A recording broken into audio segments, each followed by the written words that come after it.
할렐루야. 우리 주께서 오늘 이 시간 우리 모두에게 이 말씀을 통하여 은혜 주시기를 소원합니다. 우리가 함께 나누고자 하는 말씀의 제목은 잠잠하라 고요하라 라는 제목입니다. 본문은 마태복음 8장 23절에서 27절까지입니다. 마태복음 5장에서 7장까지를 산상보훈이라고 하지요. 이는 예수님이 감난산 위에서 많은 무리들을 향하여 주옥과 같은 천국 복음을 전하셨다고 해서 산상보훈이라고 불리워집니다.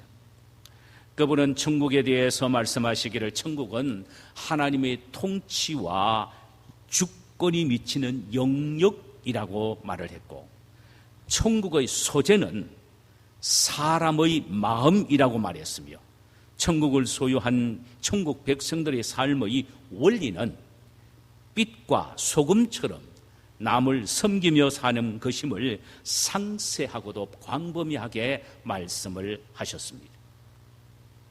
이 천국 복음을 다 들은 무리들의 반응은 마태복음 7장 28절에서 29절 사이에 이렇게 한마디로 기록하고 있습니다. 예수께서 이 말씀을 마치심에 무리들이 그의 가르치심에 놀라니 이는 그 가르치신 것이 권위 있는 자와 같고 그들의 서기관과 같지 아니함일러라. 한마디로 요약하면 권세 있는 자와 같다라는 말씀입니다. 이는 지금까지 들어온 서기관과 바리새인들과의 가르침과는 전혀 다르다는 말씀입니다. 산상보훈에서 권세 있는 가르침을 주셨던 예수님께서 마태복음 8장과 9장에서는 권세를 직접 행하신 사건들을 기록해 놓으셨고, 그리고 10장에 가서는 제자들을 선택해서 자신에게 있는 권세를 주어서 그들로 하여금 권세를 행하기를 원하셨던 것입니다. 신약 성경에는 예수님께서 친히 행하신 권세를 37가지 정도의 다양한 이적들을 통하여 소개하고 있죠.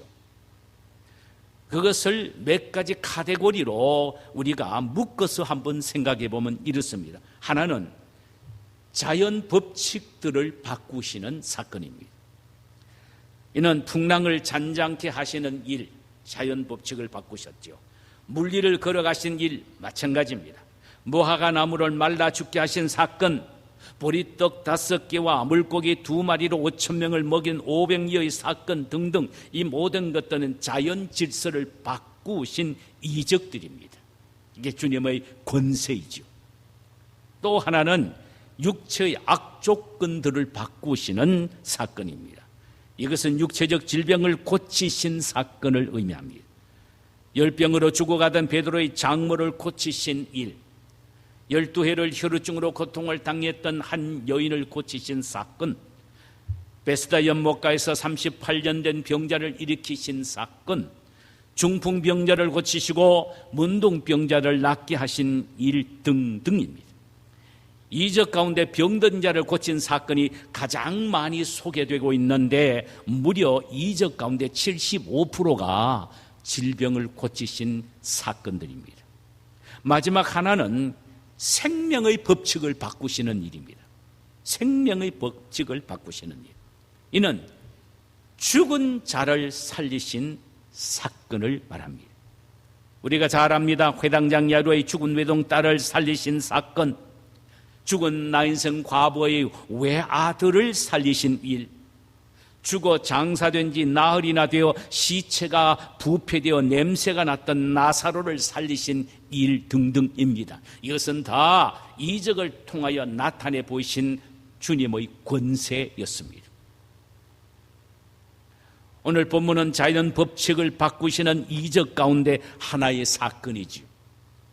오늘 예수님은 거라사인 지방으로 가시기 위하여 제자들과 함께 배를 타고 갈릴리 바다를 건너가시게 됐었습니다. 제자들은 흥분된 마음으로 하루 동안 있었던 일들로 꽃을 피우기 시작합니다. 그런데 웬일입니까?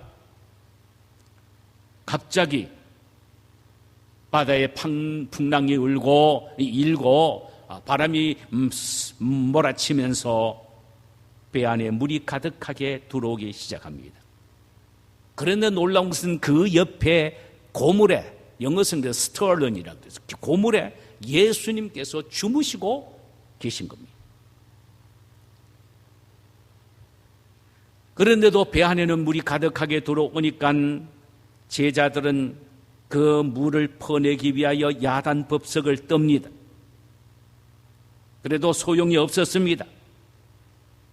이때 제자들은 주무시던 예수님을 깨우게 되었고, 예수님은 일어나셔서 바람과 바다를 꾸짖으시며 그 즉시 바다는 잔잔하게 되었다는 사건입니다. 이것은 바로 오늘 본문에서 예수님이 자연 질서를 바꾸신 사건을 보여주신 놀랄만한 그의 권세입니다. 이 사건은 오늘 본문인 마태복음 8장 23절에서 27절에만 기록된 것이 아니고 마가복음 4장 35절에서 41절, 누가복음 8장 22절에서 25절 등 공간복음 모두에 다 기록이 되어 있는 사건입니다. 그렇다면 마태나 마가나 누가가 동일하게 이 사건을 기록한 이유가 어디에 있습니까? 예수님이 누구시기에 바람과 바다도 순종하는 거라는 이들의 질문에 답을 하시기 위하여 사복음서에 이 내용을 그대로 기록해 놓으신 겁니다. 그분은 자연 질서를 바꾸는 이적을 통하여 자신은 만물의 창조주요 통치자이심을 알려주셨고, 병든 자를 치료하시는 이적을 통하여 자신이야말로 만병을 치료하는 의원임을 말씀하셨고, 죽은 자를 살리신 이 사건을 통하여 자신이야말로 생명의 근원이심을 선포하기 위해서였습니다. 어느 날 저물 때의 제자들은 예수님의 요청에 따라 갈릴리 바다에서 배를 타고 그라사인 지방으로 건너가게 되었지요. 그런데 갑자기 풍랑이 일어나 배를 덮치게 됩니다. 갈릴리 바다는 신비가 흐르는 바다입니다. 왜냐하면 언제 어디서 바람이 불어와 누구의 배를 삼킬지 전혀 예측할 수 없는 곳이기 때문입니다.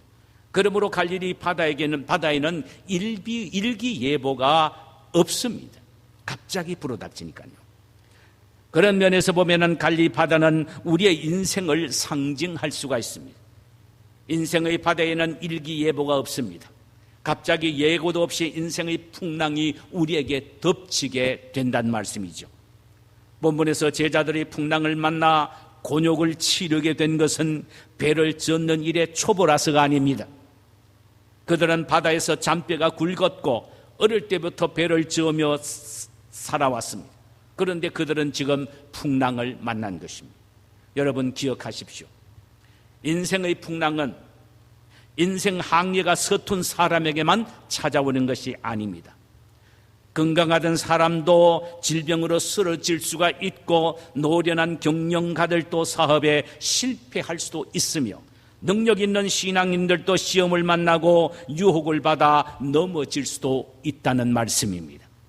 본문의 제자들은 요나처럼 불순종하여 도망가다가 풍랑 만난 것이 아닙니다.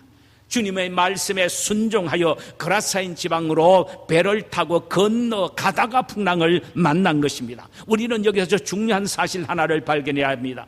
인생의 바다에서도 주님의 제자가 되어 그분의 말씀을 믿고 순종하며 살아가는 사람도 인생의 풍랑, 인생의 고난이 닥쳐올 수가 있다는 사실입니다. 또 예수를 모신 배에도 풍랑이 일어났듯이 주님을 모시고 사는 가정, 주님을 마음속에 모시고 있는 신실한 그리스도인들의 삶, 또 주님을 지성으로 잘 섬기는 교회라 할지라도 인생과 영적인 풍랑을 얼마든지 만날 수 있다는 이 사실을 잊지 말아야 합니다. 우리는 종종 이렇게 말합니다. 어떤 사람이 인생의 풍랑을 만나 휘청하는 모습을 보면서 아이고 얼마나 하나님 앞에 제대로 드리지 않아서 저럴까, 제대로 신앙하지 않아서 생활 않아서 저럴까, 하나님 앞에 합당하게 살지 못해서 저럴까, 이렇게 정죄하는 경우가 있는데 그거는 잘못된 것입니다. 신앙이 좋은 사람도 인생의 풍랑을 만날 수 있고, 하나님을 지성으로 섬기는 사람도, 하나님 앞에 아낌없이 많이 드리는 사람도 인생의 풍랑을 만날 수가 있다는 말씀입니다. 인생 자체는 풍랑을 만나는 바다와 같은 곳이기 때문입니다. 그런데 우리가 오늘 본문을 통해 보면은요, 풍랑 속에서 예수님은 고요히 주무시고 계신다는 사실입니다. 풍랑을 만나서 제자들은 온통 야단들입니다. 물을 퍼내면서 소리칩니다. 그래도 예수님은 I don't care 하시면서 그대로 배 고물에서 주무시고 계셨다는 사실입니다. 때로는 인생의 바다에서 당신의 자녀들이 파선을 겪을 때도 있습니다. 실패를 경험할 때도 있습니다. 질병으로 신음할 때도 있습니다. 그러나 하나님은 도무지 무관한 것처럼 우리에게 보인다 할지라도 그렇지 않습니다. 인생의 풍랑을 만나서 당신의 자녀들이 울부짖고 기도하나 그 기도를 듣지 않고 외면하신 것처럼 느껴질 때도 있습니다. 그럴 때가 있단 말이죠. 얼마든지 인생의 풍랑은 그 누구에게든 찾아올 수 있는 가능성을 가지고 있는 인생의 악입니다.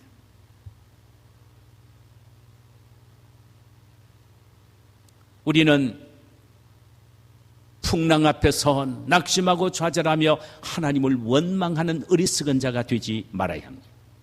어느 조간신문에 이런 만화가 있었습니다. 한 뚱뚱한 아주머니가 약방에 들어갔습니다. 쌀 빼는 약을 주세요. 그래서 약사가 약 한 병을 주었습니다. 하루에 몇 알씩 먹을까요? 그러자 약사가 이렇게 말합니다. 그 약은 먹는 약이 아닙니다. 단지 일어서서 방바닥에 몽땅 쏟아붓고는 조자앉아서 그 약을 하나하나씩 병에 다 담습니다. 그리고 일어나서는 다시 그 또 약을 방바닥에 붓습니다. 쏟습니다. 그리고는 다시 또 쪼그리 앉아서 하나하나씩 주워 담습니다. 그것도 하나하나씩 주워 담아야 합니다. 온종일 이렇게 하면은 살이 쭉 빠집니다. 그리고는 그 만화 밑에 주석을 달기를 이렇게 달아놨습니다.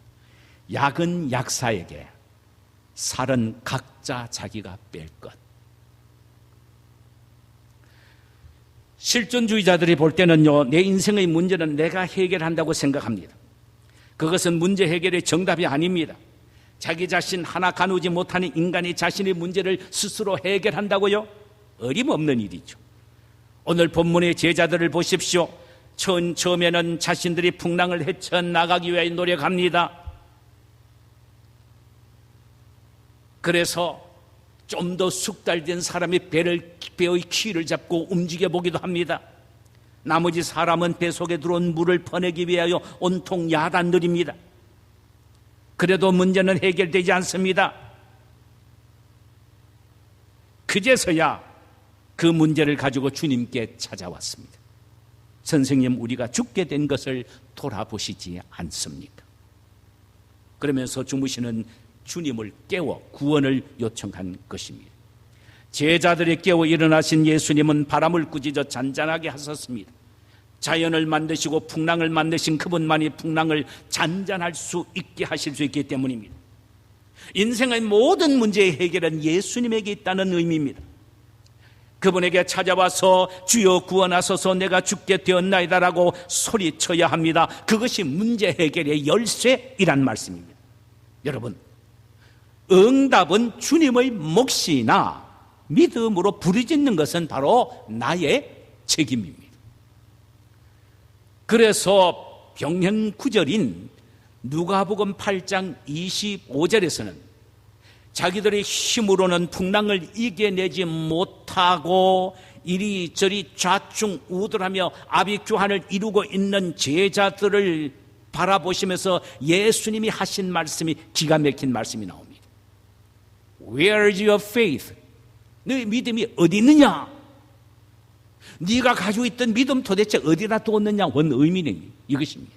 믿음이 없는 게 아니고 네가 가지고 있던 믿음은 지금 어디다 두었느냐? 이 말이야. Where is your faith? 너의 믿음이 어디 있느냐? 이 말은 네가 믿음을 가지고 있다면 그 믿음을 갖고 지금 이 문제를 해결하라는 말입니다. 믿음으로 얼마든지 해결할 수가 있다는 것입니다.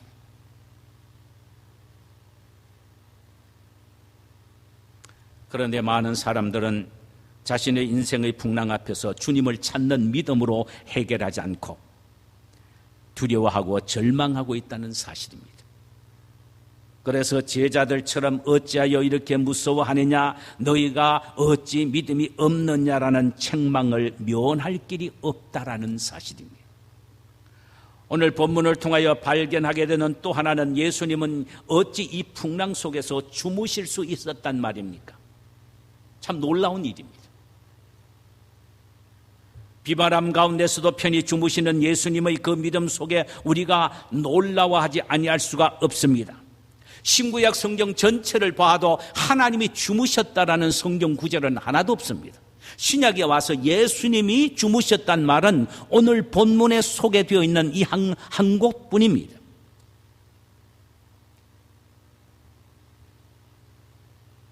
질풍노도의 광풍 속에서 예수님이 편히 주무시고 계셨습니다.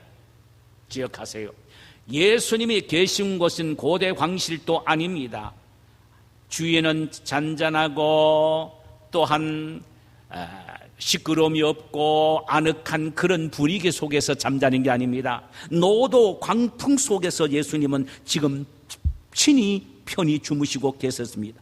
이것은 매우 의미심장한 메시지를 우리에게 전해주고 있습니다. 그것은 주님은 풍랑을 일으키기도 하시고 풍랑을 잔잔하게도 하시는 분이시기에 다만 우리는 그분을 믿는 믿음 안에서 그 어떤 풍랑 속에서도 평안할 수 있다라는 사실입니다. 예수 안에서. 그러니 예수님은 오늘날 우리에게 하시는 말씀이 뭡니까? 너희들도 내 안에서 어떤 풍랑 속에 있다 할지라도 평안히 안식을 누릴 수가 있어야 한다라고 말씀을 하십니다. 그렇다면 우리는 풍랑을 향하여 명하신 예수님의 말씀에 주목할 필요가 있습니다. 오늘 본문에서 예수님은 바다와 바람과 바다를 꾸짖으셨다라고 했습니다. 여기 꾸짖으셨다라는 말은 헬라 말로 에피티메센이란 말입니다. 에피티메센. 이 단어는요, 언제 사용이 되느냐? 귀신을 내어 쫓을 때 사용된다랍니다. 이는 불신과 두려움은 악한 영의 역사란 말입니다.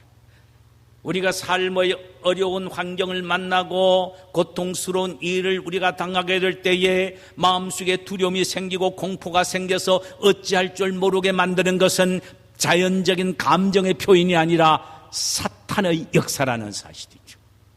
우리 속의 역사는 사탄이 우리의 감정을 그렇게 부정적으로 충동시켜서 떨고 두렵게 만드는 것입니다. 그러면 우리는 어떻게 해야 됩니까?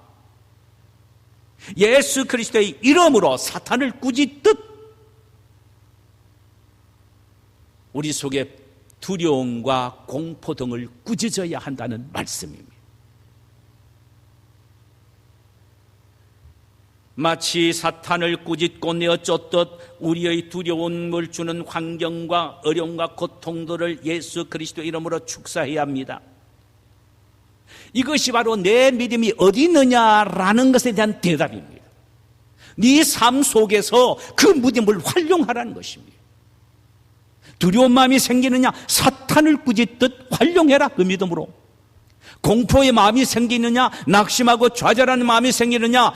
내 이름으로 사탄을 꾸짖듯 너의 속에 있는, 너의 환경 속에 있는 그 모든 악의 요소들을 꾸짖으라는 말입니다. 이것이 네 믿음이 어디 있느냐, 네 믿음 왜 활용하지 않느냐, 활용해라라는 말씀에 대한 해답입니다. 메리큐스 마네라는 부인이 있습니다. 남편은 사업의 부도를 맞아 어디론지 행방불명이 되어버리고 말았습니다. 하루아침에 알거지가 되어버린 이 여인과 아이들은 길거리에 나앉게 됩니다. 어린 아들 하나는 문방구에서 연필을 하나 훔쳤다고 해서 학교에 퇴학을 당했습니다. 더 이상 살고 싶은 마음이 없어졌습니다. 얼마나 기가 막힌 일입니까? 그는 혼자서 중얼거립니다. 깨끗하게 죽자. 아이들을 재우고 가스 밸브를 켰습니다. 가스가 스며 나오는데 정신이 몽롱해져 옵니다. 이웃집에서 찬송 소리가 그때 들려 나옵니다. 내 모든 시험 무거운 짐을 주 예수 앞에 아뢰이면 근심에 쌓인 날 돌아보사 내 근심 모두 맡으시네. 무거운 짐을 나 홀로 지고 견디다 못해 쓰러질 때 불쌍히 여겨 구원해 줄 이 은혜의 주님 오직 예수. 이 찬송 소리가 잠자고 있던 그의 영혼을 뒤흔들어 깨운 것입니다.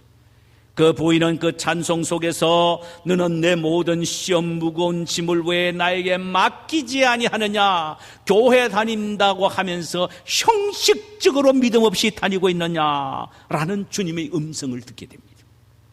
그제서야 그는 정신을 차리고 왜 기도할 생각은 못했을까? 자살할 용기가 있으면 기도하면 될 텐데 하며 아이들을 깨워 밖으로 내밀칩니다. 그리고는 가스 밸브를 잠그고 문을 활짝 엽니다. 그녀는 무릎을 땅바닥에 꿇고 눈물을 흘리며 기도하기를 시작합니다. 그리고는 그 다음날 용기를 냅니다. 쉬고 내려가 빈집 하나를 얻어 새 삶을 꾸리기 시작합니다. 훗날 자녀들은 모두 멋지게 성공합니다. 그의 자서전인 글이 있습니다. 근심이여 안녕. 이 책입니다.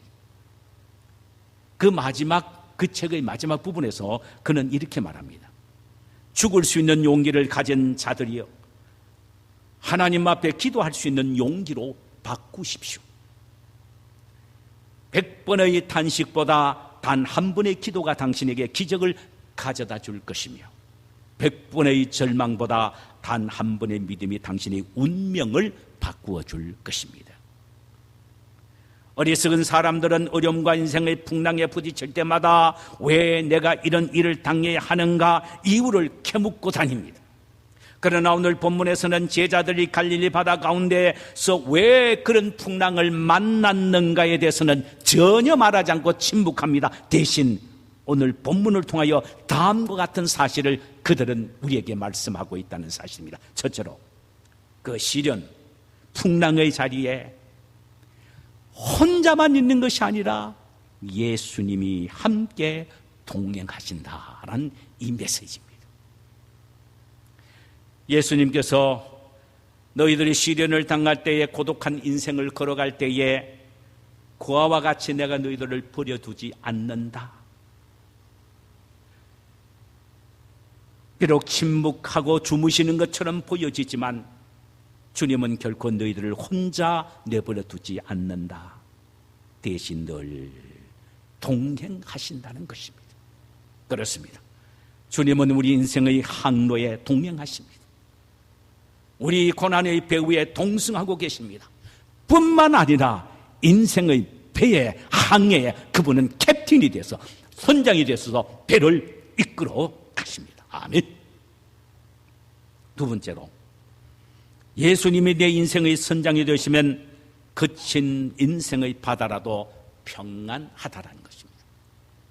너 인생의 큰 풍랑 속에 있다 할지라도 예수님만 너 인생의 풍랑 속에서 선장이 되신다면 어떤 경우에도 너희들은 평안의 바다에서 항해할 수 있다는 의미죠. 기억하십시오. 배가 뒤집혀 죽으면 제자들만 죽습니까? 예수님이 그 안에 함께 계시는데요. 예수님은 우리 인생의 선장이십니다. 그러므로 우리 인생의 배는 결코 뒤집혀지지 않습니다. 한 소설가가 여객선을 타고 여행을 하게 됩니다. 갑자기 바다 가운데 풍랑이 일기 시작해서요, 무섭게 바람이 몰아쳐옵니다. 가만히 앉아 있을 수가 없어서 갑판 위로 올라가 두려움에 떨고 있습니다. 그런데 한 어린아이가 깡충깡충 뛰어 올라오면서 갑판 이쪽으로 뛰었다가 저쪽으로 뛰었다가 흔들리는 갑판 위에서 롤링 하듯이 즐기고 있는 것입니다. 하도 기가 막힌 모습이라서 그는 그 아이의 손을 붙잡고, 얘야, 너는 풍랑이 무섭지 않니? 아저씨, 내가 지금 선장실에서 올라오는 길인데요, 우리 아버지가 이 배의 선장이에요. 우리 아버지가요, 전혀 두려움이 없이요, 웃으면서 신나지, 즐겁지, 좋지 하면서 얼굴에 희색이 만면에서 기뻐하고 있어요. 그러기에 나는 절대로 이 배에 문제가 없다고 생각해요. 아저씨도 그렇게 생각하세요? 여러분, 두려우십니까? 불안한 상황이 있습니까? 눈을 떠러 여러분의 인생의 선장인 예수님의 얼굴을 보시기를 바랍니다. 우리의 풍랑 만난 인생의 배에 함께 타시고 친히 키를 잡으시고 운행하시는 예수님의 평화로운 얼굴을 보시기를 바랍니다. 이런 복음 찬송이 있습니다. 눈을 뜨러 주를 보라, 내 모든 염려 주께 맡기라, 슬플 때에 주 예수 얼굴 보라, 평안의 주님 안식 주리라. 여러분, 주님은 우리의 풍랑을 보시고 외면하지 않습니다. 우리의 풍랑을 꾸짖어 잠잠하게 해 주십니다. 이런 분이 우리의 주님이십니다. 오늘 본문을 보십시다. 마침내 예수님은 풍랑을 꾸짖어 잔잔케 하셨습니다. 파도를 마가복음에서는 큰 풍랑이라고 했습니다. 마태복음에서는 바다에 큰 놀이 일어났다라고 했습니다. 큰 놀, 원문에서는 세이스모스 메가스입니다. 세이스모이스 메가스. 여기에 세이스모시라는 말은 지진을 말합니다. 바다에 지진이 일어나는 건 뭘 말합니까? 쓰나미입니다. 그러니까 엄청나게 큰 쓰나미가 일어나는데 큰 광풍으로 변해졌다는 것입니다. 오늘 본문에 보니까 엄청나게 크다라고 하는 단어를 메갈레라는 단어를 사용했습니다. 우리가 잘 압니다. 우리가 크다고 말할 때는 big 이렇게 말하죠. 영어로는요. 좀 더 크다고 말하면 great 이렇게 말하죠. 엄청나게 크다 할 때는 메가토스, 메가톤 이렇게 말합니다. 여기에서 나오는 단어 큰 풍랑은 바로 메가톤, 메가레스랍니다. 메가스, 메가레, 엄청나게 크다는 의미입니다. 예수님께서 풍랑을, 그 메가톤 풍랑을, 메가레스 풍랑을 꾸짖으셨죠. 그러니까 아주 잔잔해졌다라고 했습니다. 여기 아주 잔잔해졌다는 말은, 아주란 말은요, 메가레입니다. 그러니까 메가톤을 영어로는 메가톤 되지만 히브리 말로, 헬라어 말로는 메가레스, 메가라, 메가론 이렇게 되어 있습니다. 이렇게 변형이 됩니다.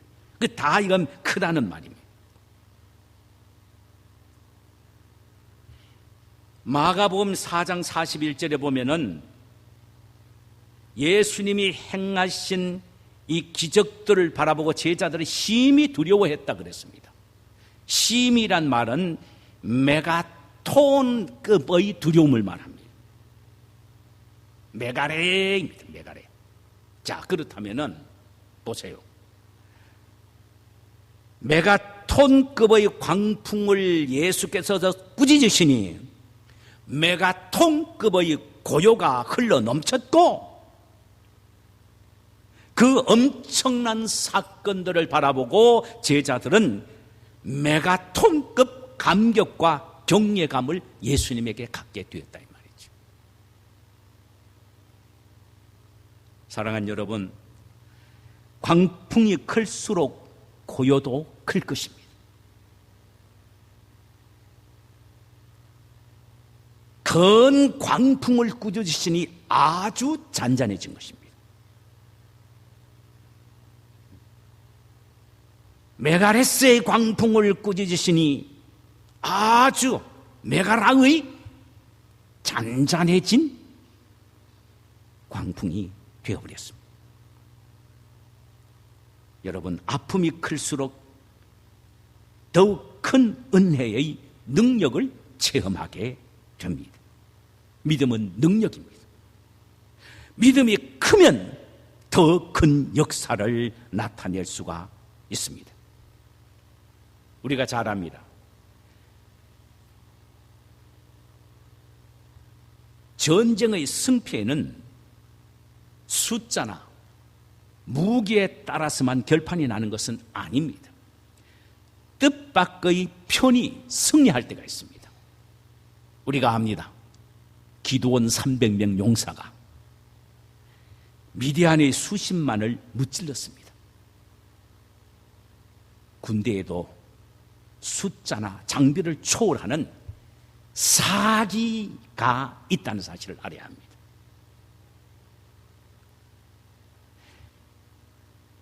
그리스도인들에게는 믿음이라는 사기가 있습니다. 기드온 300명 용사들이 무기와 군비는 작아도 미디안 수십만보다도 더 힘있고 능력 있는 무기가 있었는데 그것이 바로 믿음의 사기입니다. 여러분, 사기 한번 올라가면 아무리 강해도 그 앞에는 감당할 수가 없습니다. 이 믿음의 사기를 우리 믿는 하나님의 자녀들은 활용해야 합니다. 그래서 예수님이 내 믿음이 어디 있느냐? Where is your faith라고 말하는 거예요. 이 믿음이 어느냐? 네 믿음의 사기를 왜 사용하지 않느냐? 이 말이죠. 우리 믿음으로 마음속에 불신과 두려움을 주는 악한 세력들을 예수 그리스도의 이름으로 축사하여 물리치십시다. 믿음으로 두려움을 주는 인생의 풍랑을 향하여 예수 그리스도의 이름으로 명하여 물리치십시다. 믿음으로 병마를 향하여 예수 그리스도의 이름으로 축사하여 물리치십시다. 이것이 우리가 활용해야 될 믿음의 사기입니다. 하나님은 살아계십니다. 하나님은 우리를 치료하십니다. 하나님은 우리의 풍랑을 잔잔케 하십니다. 바람아 잠잠하라, 풍랑아 고요하라. 이 말을 영어에서는 딱 3글자로 표현했습니다. Peace, be still. Peace, be still. 평안하고 잠잠하라. 고요하고 잠잠하라.